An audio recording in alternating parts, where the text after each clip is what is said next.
जहाँ म हेरौँ तिमी नै छौ, तिमी नै छौ।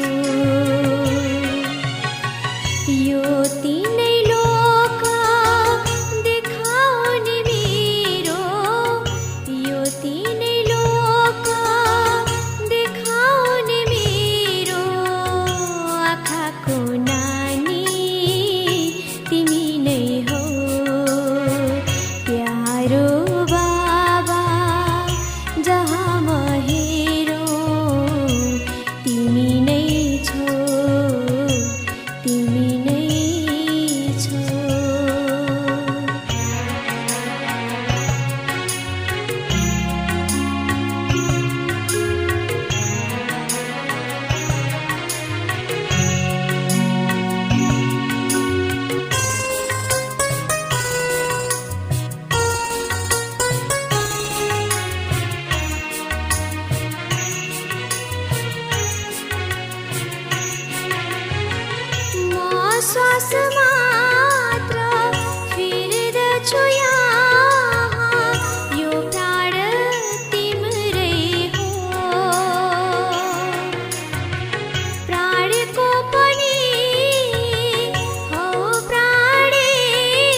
शान्ति। ओम शान्ति। ओम शान्ति। आज मिति 2077 साल चैत्र 31 गते मंगलबार, तदनुसार 13 अप्रिल सन् 2021 बाबा को साकार मुरली। मुरली को मुख्य सारमा बाबा भन्नुहुन्छ, मीठे बच्चे, बाबा जो हुनुहुन्छ, जस्तो हुनुहुन्छ, तिमी बच्चाहरूमा पनि नम्बरवारले चिन्छन्। मीठे बच्चे, बाबा जो हुनुहुन्छ, जस्तो हुनुहुन्छ, तिमी बच्चाहरूमा पनि नम्बरवारले चिन्छन्। यदि सबैले पहिचान गर्ने हो भने त, यदि सबैले पहिचान गर्ने हो भने त धेरै भीड लाग्छ। बाबा भन्दै हुनुहुन्छ कि परमात्मा यथार्थमा जो हुनुहुन्छ, जस्तो हुनुहुन्छ, त्यो पनि हामी बच्चाहरू मध्ये पनि सबैले समान रूपले हामीले चिनेका हुँदैनौँ। र यदि सबैले समान रूपले चिन्ने हो भने, यथार्थ रूपमा बाबालाई चिन्ने हो भने यहाँ एकदमै धेरै भीड लाग्ने थियो। प्रश्न छ, चारैतर्फ प्रत्यक्षताको आवाज कहिले फैलिन्छ? चारैतर्फ प्रत्यक्षताको आवाज कहिले फैलिन्छ? यसै कारण जुन गीतामा, श्रीमद् भगवत गीतामा भगवानले अर्जुनलाई भन्नुभएको छ कि हे अर्जुन, करोडौँमा कोही र कोहीमा पनि कोहीले मात्र मलाई चिन्छ। म जो छु, जस्तो छु, एकदमै कसैले मात्र मलाई चिन्छ भनेर त्यहाँ गीतामा उल्लेख भएको छ। र आज बाबाले प्रश्न सोध्नुभयो, चारैतर्फ प्रत्यक्षताको आवाज कहिले फैलिन्छ? कहिले फैलिन्छ होला? लास्ट में सब भगवान आए भनेर लास्ट में सबैलाई थाहा चल्छ, सब त्यसबेला भिड लाग्छ। यसा भिड लाग्छ, साधु शान्ति अघितर मन्त मुन्त सब लाइन लाग्छ सबैको। उत्तरमा बाबा भन्दै हुनुहुन्छ, 1 नम्बर, जब मनुष्यलाई थाहा हुन्छ स्वयं भगवान इस पुरानो दुनियाँको विनाश गराएर नयाँ दुनियाँ स्थापना गर्न आउनुभएको छ। जब मनुष्यलाई थाहा हुन्छ स्वयं भगवान इस पुरानो दुनियाँको विनाश गराएर नयाँ दुनियाँको स्थापना गर्न आउनुभएको छ, त्यति बेला के हुन्छ? चारैतर्फ प्रत्यक्षताको आवाज फैलिन्छ। नम्बर 2, हामी सबैको सद्गति गर्ने बाबा हामीलाई भक्तिको फल दिन आउनुभएको छ। हामी सबैलाई सद्गति गर्ने बाबाले हामीलाई भक्तिको फल दिन आउनुभएको छ। यो निश्चय भएमा प्रत्यक्षता हुन्छ। चारैतर्फ हलचल मचिन्छ। के भन्नुभयो बाबाले उत्तरमा? प्रत्यक्षताको आवाज कहिले फैलिन्छ चारैतर्फ? पहिलो नम्बरमा कि जब मनुष्यलाई थाहा हुन्छ कि स्वयं भगवानले नै यो पुरानो दुनियाँको विनाश गराएर नयाँ दुनियाँ स्थापना गर्न आउनुभएको छ। अरू कोही साधारण हस्ती होइन, साधु सन्त होइन, हैन? स्वयं भगवान नै आउनुभएको छ पुरानो दुनियाँ विनाश गराउन र नयाँ दुनियाँको स्थापना गराउन। यो मनुष्यलाई थाहा हुन्छ, तब के हुन्छ? चारैतर्फ प्रत्यक्षताको आवाज फैलिन्छ। नम्बर 2 मा हामी सबैको सद्गति गर्ने बाबा हामीलाई भक्तिको फल दिन आउनुभएको छ। यो निश्चय भएमा, भक्तिमा कति दुःख गर्छन् नि मानिसहरूले भगवानलाई पाउनको लागि, जप तप तीर्थ व्रत, त यसरी चाहिँ जुन भक्तिको फल दिनको लागि सबैलाई सद्गति गर्ने बाबा आउनुभएको छ। यदि यो निश्चय भयो भने प्रत्यक्षता हुन्छ, चारैतर्फ हलचल मचिन्छ। गीत छ, जो पिया के साथ है उनके लिए ज्ञान की बरसात है। ओम शांति। बच्चाहरूले गीतका 2 लाइन सुन्यौं। जो पियाको साथमा छन् अब पियाको हुनुहुन्छ, यो दुनियाँले जान्दैन। धेरै बच्चाहरू छन् तर उनीहरूमा पनि धेरै छन् जसले जानेका छैनन् कुन विधिले बाबालाई याद गर्नुपर्छ।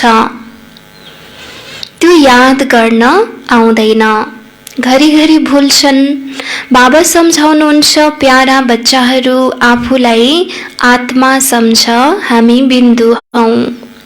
बाबा ज्ञानको सागर हुनुहुन्छ, उहाँलाई नै याद गर्नुपर्छ। यादको अभ्यास गर्ने यस्तो आदत बनाऊ जसबाट याद टिकोस्। अन्तिममा यही याद रहोस्, म आत्मा हुँ, शरीर त छ तर यो ज्ञान बुद्धिमा राख्नु छ, म आत्मा हुँ। बाबाको निर्देशन मिलेको छ, म जो हुँ त्यस रूपमा बिरलै कसैले याद गर्छन्। त भक्तिमा भगवानलाई याद त गर्छन् अथवा ज्ञान मार्गमा पनि बाबालाई याद त गर्छन्, तर बाबा जो हुनुहुन्छ यथार्थ रूपमा कसैले मात्र याद गर्छन्। धेरै बच्चाहरू देह अभिमानमा आउँछन्। बाबाले सम्झाउनु भएको छ, जसलाई पनि जबसम्म बाबाको परिचय दिँदैनौ तबसम्म केही पनि बुझ्न सक्दैनन्। पहिला त उनीहरूलाई यो थाहा होस्, उहाँ निराकार बाबा, उहाँ निराकार हाम्रो बाबा गीताको भगवान हुनुहुन्छ। उहाँ नै सबैको सद्गति दाता हुनुहुन्छ। उहाँले यस समयमा सद्गति गर्ने पाठ खेलिरहनु भएको छ। यस पोइन्टमा निश्चय बुद्धि हुने हो भने फेरि जति पनि साधु सन्त आदि छन् सबै 1 सेकेन्डमा आउनेछन्। कुन निश्चय भयो भने, कुन पोइन्टमा निश्चय भयो भने साधु सन्त सबै आउँछन् भन्दै हुनुहुन्छ बाबा?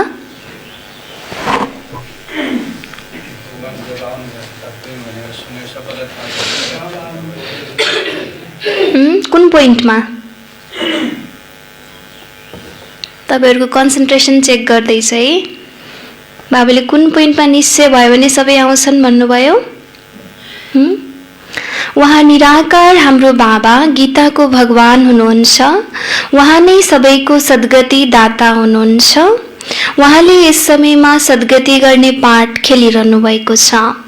यस पोइन्टमा निश्चय बुद्धि हुने हो भने फेरि जति पनि साधु सन्त आदि छन् सबै 1 सेकेन्डमा आउनेछन्। यहाँ ठूलो हंगामा मचिन्छ। अहिले थाहा होस् कि यो दुनियाँ विनाश हुनेवाला छ।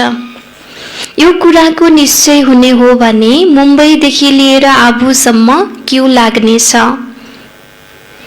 तर यति छिटो कसैलाई निश्चय हुन सक्दैन। तिमीलाई थाहा छ विनाश हुनु छ। यी सबै घोर निद्रामा सुति नै रहन्छन्। फेरि अन्त्य समयमा तिम्रो प्रभाव निस्किन्छ। सानिमाको घर होइन, जुन यस कुरामा निश्चय होस्, गीताको भगवान परमपिता परमात्मा शिव हुनुहुन्छ। यो कुरा प्रसिद्ध हुने हो भने सारा दुनियाँमा आवाज हुन्छ। अहिले त तिमीले एकलाई सम्झाउँछौ भने अर्काले भन्छ तिमीलाई जादु लागेको छ। एउटालाई निश्चय भयो भने फेरि अर्कोले के भनिदिन्छ उसलाई, हैन, ब्रह्माकुमारीहरूले जादु लगाइदिए भनेर भन्छन्। तर जुन गीताको भगवान शिव हुनुहुन्छ, यो निश्चय भयो भने बाबाले भन्नुहुन्छ सबै आउनेछन्। र गीतालाई सर्वशास्त्रमै शिरोमणि भनिएको छ, सबै शास्त्रको आमा भनिएको छ, मदर अफ अल स्क्रिप्चर्स। र यो गीता ज्ञानको यति ठुलो महत्त्व छ। अहिले अमेरिका, युरोपमा पनि कति धेरै युनिभर्सिटीहरूमा मास्टर्स डिग्रीमा पनि यो गीताको कतिपय श्लोकलाई कम्पलसरी एउटा कोर्स नै बनाएर राखेको छ, करिकुलम नै बनाएर राखिएको छ, हैन। वास्तविक गीता कुन रहेछ? जब भगवान यो अन्तिम कलियुगको अन्तिम समयमा संगम युगमा जुन आएर ज्ञान सुनाउनुहुन्छ, जुन गीत गाउनुहुन्छ, यही नै वास्तवमा गीता रहेछ। त बाबा भन्दै हुनुहुन्छ कि अहिले त तिमीले एकलाई सम्झाउँछौ भने फेरि अर्काले भन्छ तिमीलाई जादु लागेको छ। यो वृक्ष धेरै बिस्तारै बढ्नु छ। अहिले थोरै समय छ, फेरि पनि पुरुषार्थ गर्नमा हर्जा छैन। तिमीले ठुला ठुला मानिसहरूलाई सम्झाउँछौ, तर उनीहरूले कहाँ बुझ्छन् र? बच्चाहरू मध्ये पनि कतिले यस ज्ञानलाई बुझ्दैनन्। बाबाको याद छैन भने त्यो अवस्था हुँदैन। बाबालाई थाहा छ निश्चय केलाई भनिन्छ। अहिले त कोही 1-2% पनि मुस्किलले बाबालाई याद गर्छन्। 1-2% अब हामी आइयो कि आइएन? बस्न त यहाँ बसेका छन्, बाबासँग त्यो प्रेम हुँदैन। बस्न त बस्छन्, तर बाबासँग प्रेम हुँदैन। आज बाबाले प्रेमको परिभाषा बताउनु भएको छ, हैन? बाबाको श्रीमतमा चल्नु नै वास्तविक बाबालाई प्रेम गर्नु हो भन्नुभएको छ, हैन? त बाबासँग त्यो प्रेम हुँदैन। यसमा प्रेम चाहिन्छ, तकदीर हुनुपर्छ। फेरि प्रेम गर्नलाई पनि भाग्य हुनुपर्छ। भगवानसँग प्रेम होस् त्यसको लागि पनि भाग्यशाली आत्माले मात्रै परमात्मासँग प्रेमको सम्बन्ध जोड्न सक्छ। बाबासँग प्रेम हुने हो भने बुझ्छन् म कदम कदम श्रीमतमा चल्नु छ। हामी विश्वको मालिक बन्छौँ। आधा कल्पको देह अभिमान बसेको छ, त्यसैले गर्दा अभिमानी बन्नमा धेरै मेहनत छ। आधा कल्पदेखि 2500 वर्षदेखि 63 जन्मदेखि हाम्रो के छ बानी? आफूलाई देह सोच्ने, हैन? त यो बानी त पक्का छ। अब फेरि देह अभिमानलाई त्यागेर देही अभिमानी बन्नु छ। आफूलाई आत्मा सम्झिएर मोस्ट बिलभेड बाबालाई याद गर्नु सानीमाको घर होइन। आज पनि बाबाले 2 पटकसम्म भन्नुभयो, हैन? सानीमाको घर होइन। आफूलाई आत्मा सम्झेर बाबालाई याद गर्नु, मोस्ट बिलभेड बाबालाई याद गर्नु सानीमाको घर होइन। उनीहरूको अनुहारमा नै रौनक आउँछ भनेको यो सजिलो कुरा होइन। बाहर मुक्तामा बाहिरी चिजहरूलाई याद गर्नु, भौतिक वस्तुलाई याद गर्नु, हैन? त्यो त सजिलो कुरा हो। इन्द्रियको रसमा रमाउनु त्यो सजिलो कुरा हो। तर आफूलाई आत्मा सम्झिनु, जो चर्मचक्षुले कहिले पनि देखिँदैन जुन चिजलाई, आफूलाई त्यो आत्मा निश्चय गरेर एकदम प्यारो बाबालाई याद गर्नु यो सजिलो कुरा होइन। तर यदि याद भयो भने के हुन्छ? अनुहारमा नै रौनक आउँछ। कन्याले विवाह गर्छिन्, गहना आदि लगाउँछिन् भने अनुहारमा एकदम खुसी आउँछ। तर यहाँ त प्रियतमलाई याद नै गर्दैनन्, त्यसैले अनुहार यस्तो उदास भइरहन्छ। कुरै नगर, हैन? उदासीपनको कारण के रहेछ? प्रियतमलाई याद नगर्नु। जस्तो लौकिक दुनियाँमा पनि एउटा कन्याले विवाह गर्न अगाडि गहना लगाउँछन्, तयारी जो हुन्छ, नयाँ कपडा लगाउँछन् भने कति खुसी कति उमङ्ग हुन्छ। तर यहाँ प्रियतम, हैन? हाम्रो प्रियतम, सच्चा प्रियतम परमात्मालाई हामीले याद गरिएन भने अनुहार उदास हुन्छ। यस्तो उदास हुन्छ कि कुरै नगर। कन्याले विवाह गरेपछि अनुहार, कन्याको विवाह गरेपछि अनुहार खुसी हुन्छ। कसैको त विवाहपछि पनि अनुहार मुर्दाको जस्तो हुन्छ। किसिम किसिमका हुन्छन्। कोही त अरूको घरमा गएपछि अल्मलिन्छन्। त्यस्तै यहाँ पनि यस्तै छन्। बाबालाई याद गर्ने मेहनत छ। यो गायन अन्त्यको हो। अतीन्द्रिय सुख गोपी बल्लभको गोप गोपिनीहरूसँग सोध। आफूलाई गोप गोपिनी सम्झिनु र निरन्तर बाबालाई याद गर्नु त्यो अवस्था हुन्छ। बाबाको परिचय सबैलाई दिनु छ, हैन? अतीन्द्रिय सुख गोप बल्लभका गोप गोपिनीसँग सोध भनेर जुन गायन छ, त गोप गोपिनी भनेको को रहेछ? गुप्त रूपमा धरतीमा आउनुभएको परमात्मालाई जसले चिन्छ उनी गोप गोपिनी हो। जसले ज्ञान मुरली दिनहुँ सुन्छ उनी गोप गोपिनी हो। त वास्तवमा काठको मुरलीमा त जो पनि रमाउँछ, हैन? तर अति इन्द्रिय भनेको इन्द्रिय भन्दा परको सुख गोप गोपिनीहरूले मात्र अनुभव गरेका हुन्छन्। र त्यो गोप गोपिनी को रहेछ? को रहेछ शशी भाइ? गोप गोपिनी को रहेछ? हामी नै रहेछौँ, हैन? त बाबाले भन्दै हुनुहुन्छ बाबाको परिचय सबैलाई दिनु छ। बाबा आउनु भएको छ, उहाँले वर्षा दिइरहनु भएको छ। यसमा सारा ज्ञान आउँछ, लक्ष्मीनारायणले जब 84 जन्म पूरा गरे अनि बाबाले अन्त्यमा आएर उनीहरूलाई राजयोग सिकाएर राजाई दिनुभयो। लक्ष्मीनारायणको यो चित्र हो नम्बर 1। तिमीलाई थाहा छ उनीहरूले अघिल्लो जन्ममा यस्तो कर्म गरेका थिए, त्यही कर्म अहिले बाबाले सिकाइरहनु भएको छ। भन्नुहुन्छ मनमना भव, पवित्र बस, कुनै पनि पाप नगर, किनकि तिमी अहिले स्वर्गको मालिक पुण्य आत्मा बन्छौ। आधा कल्प माया रावणले पाप गराउँदै आएको छ। अब आफूसँग सोध्नु छ, के सोध्ने होला आफूसँग? आफूसँग सोध्नु छ, मबाट कुनै पाप त भएको छैन, पुण्यको काम गरिरहेको छु, अन्धाको लट्ठी बनेको छु। बाबा भन्नुहुन्छ मनमना भव। अस्ति 3 दिन अगाडि पनि बाबाले के भन्नुभयो कि जति तिमीलाई अरूको अवगुणबाट घृणा आउँछ, त्यस्तै तिमीलाई आफ्नो अवगुणबाट झन् घृणा आउन पर्ने। त्यसैले हामीले आफूलाई सोध्नु छ कि मबाट कुनै पाप कर्म भएको छ कि छैन, मैले पुण्यको काम गरिरहेको छु, आफैले सोध्न पर्यो। यो पनि सोध्नुपर्छ मनमना भव कसले भन्यो? उनीहरूले भन्छन् कृष्णले भने। तिमीले मान्छौ परमपिता परमात्मा शिवले भन्नुभयो रात दिनको फरक छ। शिव जयन्तीको साथै गीता जयन्ती हुन्छ, गीता जयन्तीको साथै कृष्ण जयन्ती। पहिला शिव बाबा धरतीमा आउनुहुन्छ, शिव जयन्ती हुन्छ, शिव बाबा आएर गीता ज्ञान सुनाउनुहुन्छ, अनि कुन जयन्ती? गीता जयन्ती हुन्छ। अनि गीता ज्ञानलाई नै अध्ययन गरेर, गीता ज्ञानलाई जीवनमा धारण गरेर हामी कृष्ण जस्तै बन्छौँ। त्यसपछि बल्ल कृष्ण जयन्ती। तिमीलाई थाहा छ हामी भविष्यमा राजकुमार बन्छौँ। भिखारीबाट राजकुमार बन्नु छ, यो लक्ष्य उद्देश्य नै राजयोगको हो। तिमीले सिद्ध गरेर बताऊ गीताको भगवान श्री कृष्ण थिएनन्, उहाँ त निराकार हुनुहुन्थ्यो। कृष्णको वास्तविक अर्थ के हो? आकर्षण गर्नेवाला। कृष्ण भनेको जो एकदम एट्र्याक्टिभ छ र सबभन्दा एट्र्याक्टिभ को छ संसारमा, सबैभन्दा सुन्दरको छ सत्यम शिवम सुन्दरम। र वास्तवमा परमात्मा निराकार ज्योतिबिन्दु शिव बाबाको एउटा नाम नै कृष्ण रहेछ। त निराकार कृष्णले सच्चा गीताको ज्ञान सुनाउनु भएको थियो। यो सिद्ध गरेर बताऊ कि गीताको भगवान श्री कृष्ण थिएनन्, गीताको भगवान त निराकार हुनुहुन्थ्यो। त्यसपछि सर्वव्यापीको ज्ञान उठ्छ। सर्वका सद्गति दाता पतित पावन बाबा हुनुहुन्छ। भन्छन् पनि उहाँ मुक्तिदाता हुनुहुन्छ। फेरि सर्वव्यापी भनिदिन्छन्। जे जति बोल्छन् त्यसलाई बुझ्दैनन्।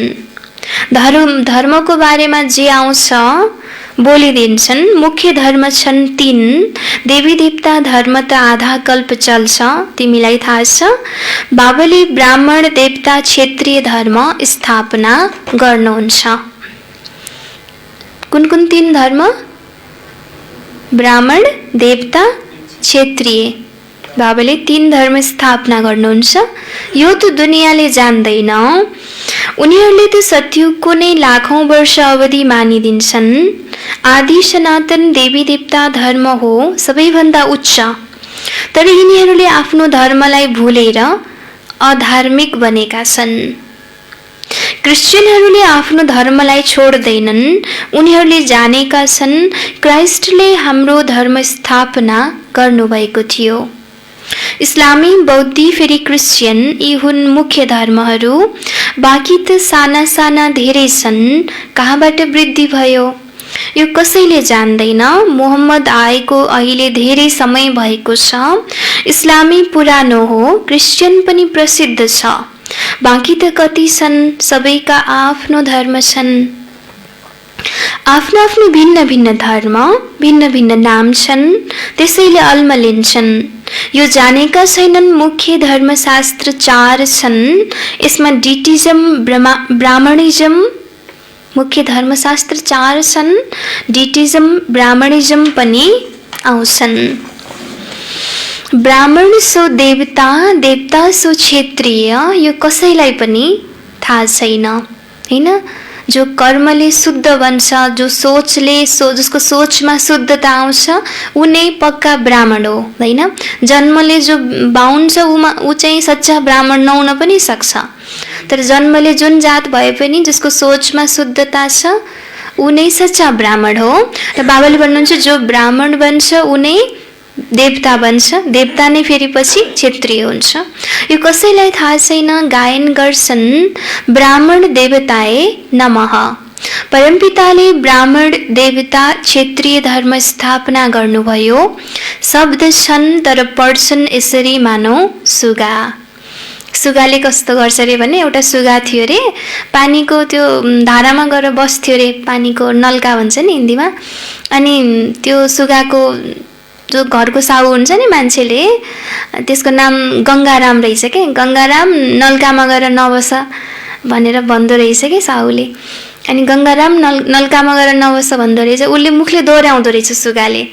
अनि त्यही बस्दै फेरि दोहोऱ्याउँदो रहेछ के, त्यही पानीको धारामा गएर बस्दै फेरि दोहोऱ्याउँदो रहेछ, होइन? त्यस्तै त के हुन्छ भने भक्तिमा पनि यी शब्दहरू त प्रयोग हुन्छन्, तर यसरी पढ्छन् मानौ सुगा, त्यसको अर्थ यथार्थ अर्थ बुझेकै हुँदैनन्। यो काँडाको जङ्गल हो, भारतवर्ष फुलको बगैँचा थियो, यो पनि मान्छन्, तर त्यो कहिले कसरी कहिले बनाउनु भयो, परमात्मा के चिज हो यो कसैले जान्दैन। त्यसैले अनाथ भए नि, त्यसैले यी लडाईँ झगडा आदि हुन्छन्। अनाथहरू झगडा गर्छन् जसको आमा बुवा छैनन्। त सच्चा परमात्मा जो मातृपिता हुनुहुन्छ उहाँलाई नचिन्नको कारणले, हामी सबैको पिता एउटै हुनुहुन्छ, हिन्दू मुस्लिम क्रिस्चियन सिख इसाई, होइन? सबैको पिता एउटै हुनुहुन्छ। यो नचिनेको कारणले एक आपसमा लडिरहेका छन्, केवल भक्तिमा खुसी भइरहन्छन्। अहिले बाबा आउनुभएको छ उज्यालो बनाउन, सेकेन्डमा जीवन मुक्ति बनाइदिनुहुन्छ। ज्ञान अञ्जन सद्गुरु दिया, अज्ञान अन्धेर विनाश। अहिले तिमीलाई थाहा छ हामी उज्यालोमा छौँ, बाबाले तेस्रो नेत्र दिनुभएको छ। हुन त देवताहरूको तेस्रो नेत्र देखाउँछन् तर अर्थ जानेका छैनन्, होइन? यहाँ नेत्र देखाउँछन् नि, होइन? तेस्रो आँखा, तर त्यसको अर्थ जानेका छैनन्। वास्तवमा तेस्रो नेत्र तिम्रो छ, होइन? सच्चा ज्ञान पाउनु नै के रहेछ? तेस्रो नेत्र खुल्नु, आत्माभिमानी बन्नु नै तेस्रो नेत्र खुल्नु हो। उनीहरूले फेरि भनिदिएका छन् देवताहरूलाई, गीतामा ब्राह्मणहरूको कुनै कुरा छैन, त्यसमा त फेरि कौरव पाण्डव आदिको लडाईँ घोडागाडी आदि लेखिदिएका छन्, केही पनि बुझ्दैनन्। तिमीले सम्झायौ भने भन्छन् तपाईहरू शास्त्र आदिलाई मान्नुहुन्न। तिमीले भन्न सक्छौ हामीले शास्त्रलाई मान्छौँ, किन नमान्ने? जानेका छौ यी सबै भक्ति मार्गका सामग्री हुन्। गायन छ ज्ञान र भक्ति। जब रावण राज्य हुन्छ अनि भक्ति सुरु हुन्छ। देवताहरू वाम मार्गमा गएर धर्मभ्रष्ट र कर्मभ्रष्ट बन्छन्, त्यसैले अहिले हिन्दू भनिदिएका छन्। जो देवकुलको आत्माहरू छन् उनीहरू नै देह अभिमानमा आउँछन्, होइन? अनि उनीहरूले चाहिँ आफ्नो दिव्य गुणलाई छोड्छन्, आसुरी गुणलाई अपनाउँछन्। धर्मभ्रष्ट कर्मभ्रष्ट भएपछि आफूलाई हिन्दू भनिदिन्छन्, हीन भएपछि। पतित बनेका छन्, पतित कसले बनायो? पतित कसले बनायो? रावणले। रावणलाई जलाउँछन् पनि सम्झन्छन् यो परम्परादेखि चलिआएको हो। तर सत्यमा त रावण राज्य नै थिएन, केही पनि बुझ्दैनन्। मायाले बिल्कुलै पत्थर बुद्धि बनाइदिएको छ। परम्परादेखि त परम्परा कुनै न कुनै बेलादेखि त सुरु भएको हो नि, त सत्ययुगमा त रावण थिएन, त मायाले पत्थर बुद्धि बनाइदिएको छ। पत्थरबाट पारस बाबाले नै बनाउनुहुन्छ। जब कलियुगमा आउनुहुन्छ अनि त आएर स्वर्णिम युग स्थापना गर्नुहुन्छ। कसले? बाबाले। बाबा सम्झाउनुहुन्छ फेरि पनि धेरै मुस्किलले कसैको बुद्धिमा बस्छ, धेरै मुस्किलले कसैको बुद्धिमा बस्छ। तिमी कुमारीहरूको अहिले विवाह हुन्छ, तिमीलाई पटरानी बनाउनुहुन्छ। हिन्दीमा भैँलाई पनि पट भन्छ के, होइन? तिमीलाई पटरानी बनाउनुहुन्छ, तिमीलाई भगाउनु भयो, अर्थात् तिमी आत्माहरूलाई भन्नुहुन्छ तिमी मेरा थियौ, फेरि तिमीले मलाई भुल्यौ, देह अभिमानी बनेर मायाका बन्यौ, बाँकी भगाउने त कुरै होइन, म एकलाई याद गर। याद गर्नमा नै मेहनत छ। देह अभिमानमा आएर धेरै विकर्म गर्छौ, बाबालाई थाहा छ यो आत्माले मलाई याद नै गर्दैन। देह अभिमानमा आएर धेरै पाप गर्छन् भने पापको घडा 100 गुणा भरिन्छ, हैन? ज्ञान बुझेर पनि देह अभिमानमा आएर पाप गर्छन् भने के हुन्छ? पापको घडा 100 गुणा भरिन्छ। अरूलाई मार्ग बताउनुको सट्टा स्वयंले नै भुल्छन्, अझै दुर्गति प्राप्त गर्छन्। धेरै उच्च लक्ष्य छ, चढ्यो भने वैकुण्ठ रस, गिर्यो भने चकनाचुर। यो राजाई स्थापना भइरहेको छ, यसमा हेर कति फरक पर्छ। कोही त पढेर आकाशमा चढ्छन्, कोही जमिनमा नै रहन्छन्। बुद्धि डल भयो भने पढ्न सक्दैनन्। कसैले भन्छन् बाबा मैले कसैलाई सम्झाउन सक्दिनँ। भन्छु ठिक छ, आफूलाई आत्मा सम्झेर म बाबालाई याद गर्यो भने म तिमीलाई सुख दिन्छु। के गर्यो भने सुख दिनुहुन्छ? आफूलाई आत्मा सम्झेर बाबालाई याद गर्यो भने बाबाले सुख दिनुहुन्छ। तर याद नै गर्दैनन्। याद गर्ने हो भने अरूलाई दिलाइरहन्छन्, हैन? बाबालाई याद गर्नु भनेर पनि अरूलाई उसैले भन्न सक्छ जसले स्वयंले याद गर्छ। बाबालाई याद गर्ने हो भने पाप नष्ट हुने थियो। याद बिना, उहाँको याद बिना तिमी सुखधाममा जान सक्दैनौ। 21 जन्मको वर्षा निराकार बाबाबाट मिल्न सक्छ, बाँकी त सबै अल्पकालको सुख दिनेहरू हुन्। कसैलाई रिद्धि सिद्धिद्वारा बच्चा मिल्यो वा आशीर्वादबाट लटरी मिल्यो भने विश्वास बसिहाल्छ। कसैलाई 2-4 करोड फाइदा भयो भने धेरै महिमा गर्छन्, तर त्यो त हो अल्पकालको लागि। 21 जन्मको लागि हेल्थ वेल्थ त मिल्न सक्दैन नि। तर मनुष्यले जानेका छैनन्, दोष पनि दिन सकिँदैन। मनुष्यले जानेका छैनन् जति पनि यहाँ हामीलाई प्राप्ति हुन्छ अहिले त्यो चाहिँ क्षणिक समयको लागि मिल्छ, 1 जन्मको लागि मिल्छ, 21 जन्मको लागि मिल्दैन। तर मनुष्यलाई यो कुरा थाहा छैन कि कुन तरिकाले हामी 21 जन्मसम्म सधैँको लागि हेल्थी वेल्थी बन्न सकिन्छ। त मनुष्यले जानेका छैनन्, तर उनीहरूलाई दोष दिन सकिँदैन।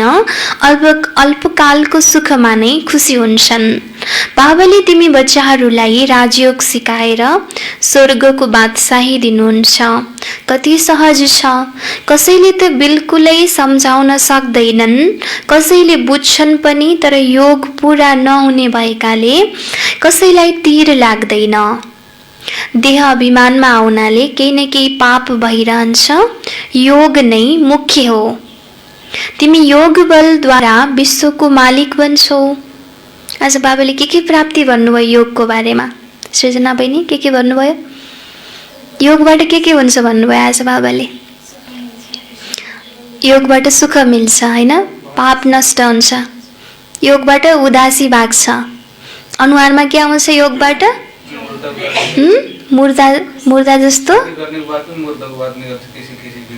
रौनक आउँछ भन्नु नि बाबाले। योगबाट नै अनुहारमा रौनक आउँछ। योग गरेन भने अनुहार मुर्दा जस्तो हुन्छ। त बाबाले भन्दै हुनुहुन्छ कि योग पूरा नभएकोले कसैलाई तीर लाग्दैन, योग भयो भने तीर लाग्छ। देह अभिमानमा आउनाले केही न केही पाप भइरहन्छ। योग नै मुख्य हो। तिमी योग बलद्वारा विश्वको मालिक बन्छौ। प्राचीन योग भगवानले सिकाउनु भएको थियो, न कि श्री कृष्णले। यादको यात्रा धेरै राम्रो छ। तिमीले नाटक हेरेर आयौ भने बुद्धिमा सारा कुरा सामुन्ने आउँछ। कसैलाई बताउन समय लाग्छ, यो पनि त्यस्तै हो। बीज र वृक्ष यो चक्र धेरै स्पष्ट छ। शान्तिधाम, सुखधाम, दुखधाम सेकेन्डको काम हो नि, तर याद रहे त हो। मुख्य कुरा हो बाबाको परिचय। बाबा भन्नुहुन्छ मलाई याद गरेमा तिमीले सबै कुरा जान्नेछौ। अच्छा, शिव बाबाले तिमी बच्चाहरूलाई याद गर्नुहुन्छ, ब्रह्मा बाबाले याद गर्दैनन्। शिव बाबाले जान्नुहुन्छ मेरा सपूत बच्चाहरू को हुन्। सेवाधारी सपूत बच्चाहरूलाई त याद गर्छु, यिनले कहाँ कसैलाई याद गर्छन् र? बाबाले जान्नुहुन्छ कि बाबाको सपूत बच्चाहरू को छ। सेवाधारी सपूत बच्चाहरूलाई त बाबाले पनि याद गर्नुहुन्छ, यिनले कहाँ कसैलाई याद गर्छन् र? यिनको आत्मालाई त निर्देशन छ म एकलाई याद गर। हैन, ब्रह्मा बाबाको आत्मालाई पनि निर्देशन छ कि म एकलाई याद गर। अच्छा, मिठे मिठे सिकिलधे बच्चाहरूप्रति माता पिता बाप दादाको याद प्यार एवं गुड मर्निङ। रुहानी बाबाको रुहानी बच्चाहरूलाई नमस्ते। हामी रुहानी बच्चाहरूको पनि रुहानी बाप दादालाई गुड मर्निङ, नमस्ते बाबा, नमस्ते। धारणाको लागि मुख्य सार 1 नम्बरमा भाग्यवान बन्नको लागि एक बाबासँग सच्चा प्रेम राख्नु छ। प्रेमको परिभाषा के भन्नुभएको थियो बाबाले आज? प्रेम गर्नु अर्थात् श्रीमतमा चल्नु। प्रेम गर्नु अर्थात् कदम कदम एकको नै श्रीमतमा चलिरहनु। भाग्यवान बन्नको लागि एक बाबासँग सच्चा प्रेम राख्नु छ। प्रेम गर्नु अर्थात् कदम कदम एकको नै श्रीमतमा चलिरहनु। नम्बर 2, सधैँ पुण्यको काम अवश्य गर्नु छ। सबभन्दा ठुलो पुण्यको काम के होला?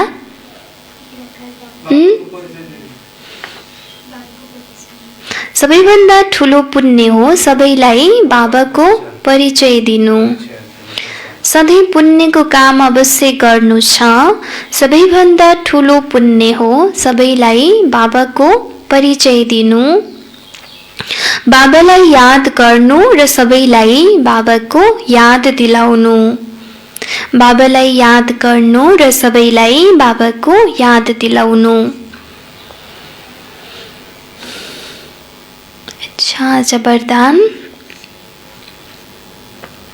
स्थूल कार्य गर्दा पनि मनसाद्वारा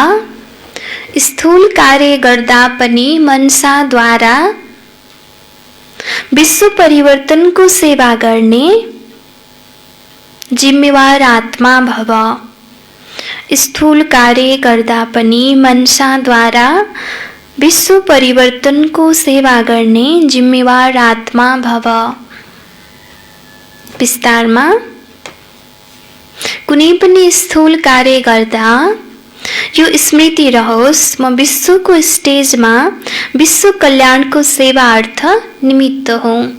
कुनै पनि स्थूल कार्य गर्दाखेरि, लौकिक कार्य गर्दाखेरि के स्मृति राख्ने? के सम्झिँदै कार्य गर्न पर्यो? कुनै स्मृति?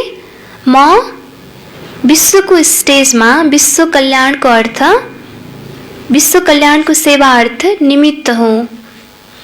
मलाई आफ्नो श्रेष्ठ मनसाद्वारा विश्व परिवर्तनको कार्यको धेरै ठुलो जिम्मेवारी मिलेको छ। हातले काम गरिरहोस् तर मनबाट त्यो एउटा श्रेष्ठ स्मृति हुन पर्यो कि म विश्व रङ्गमञ्चमा विश्व कल्याणको लागि, सेवाको लागि म निमित्त आत्मा हुँ। मलाई आफ्नो श्रेष्ठ मनसाद्वारा विश्व परिवर्तनको कार्यको धेरै ठुलो जिम्मेवारी मिलेको छ। यस स्मृतिले अलबेलापन समाप्त हुन्छ। आलस्यपन होइन, त्यो कार्यमा पनि के हुन्छ? एउटा उमङ्ग उत्साह आउँछ। स्थूल कार्य गर्दा पनि आलस्य आउँदैन, अल्छी लाग्दैन। यस स्मृतिले अलबेलापन समाप्त हुन्छ र समय पनि व्यर्थ जानबाट बच्छ। हैन, एकदम धेरै समय लाएर गर्ने काम पनि छोटो समयमा हुन्छ। फुर्ती, उमङ्ग, उत्साह आउँछ जब हाम्रो मनले मनसाबाट सेवा गरिरहन्छ। यस स्मृतिले अलबेलापन समाप्त हुन्छ र समय पनि व्यर्थ जानबाट बच्दछ। एक एक सेकेन्ड अमूल्य मानेर विश्व कल्याणको वा जड चैतन्य हैन, एक एक सेकेन्ड अमूल्य मानेर विश्व कल्याणको वा जड चैतन्य दुवैलाई परिवर्तन गर्ने कार्यमा सफल गरिरहनेछौँ। एकपटक फेरि सुन्नुहोस्। वरदान, स्थूल कार्य गर्दा पनि मनसाद्वारा विश्व परिवर्तनको सेवा गर्ने जिम्मेवार आत्मा भव। कुनै पनि स्थूल कार्य गर्दा सदा यो स्मृति रहोस्, म विश्वको स्टेजमा विश्व कल्याणको सेवार्थ निमित्त हुँ। मलाई आफ्नो श्रेष्ठ मनसाद्वारा विश्व परिवर्तनको कार्यको धेरै ठुलो जिम्मेवारी मिलेको छ। यस स्मृतिले अलबेलापन समाप्त हुन्छ र समय पनि व्यर्थ जानबाट बच्छ। एक एक सेकेन्ड अमूल्य मानेर विश्व कल्याणको वा जड चैतन्य दुवैलाई परिवर्तन गर्ने कार्यमा सफल गरिरहनेछौँ। स्लोगन छ, अब योद्धा बन्नुको सट्टा निरन्तर योगी बन। अब योद्धा बन्नुको सट्टा निरन्तर योगी बन। ओम शान्ति। मुरलीको मुख्य सारमा थियो, मिठे बच्चे, बाबा जो हुनुहुन्छ, जस्तो हुनुहुन्छ, तिमी बच्चाहरूमा पनि नम्बर वारले चिन्छन्। यदि सबैले पहिचान गर्ने हो भने त धेरै भिड लाग्छ। प्रश्न, चारैतर्फ प्रत्यक्षताको आवाज कहिले फैलिन्छ? उत्तर, नम्बर 1, जब मनुष्यलाई थाहा हुन्छ स्वयं भगवान यस पुरानो दुनियाँको विनाश गराएर नयाँ दुनियाँ स्थापना गर्न आउनुभएको छ। नम्बर 2, हामी सबैको सद्गति गर्ने बाबा हामीलाई भक्तिको फल दिन आउनुभएको छ।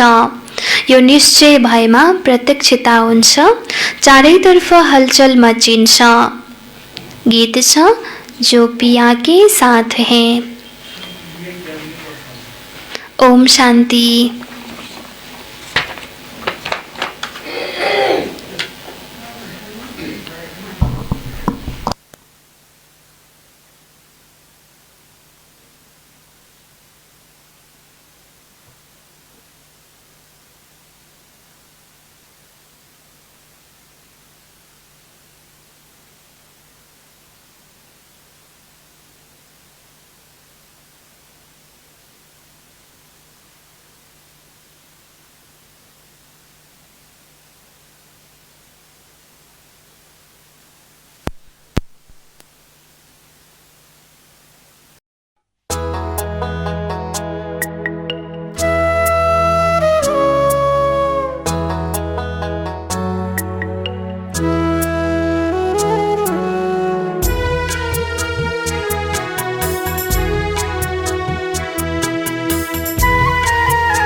हजुरलाई नै पाएकी छु।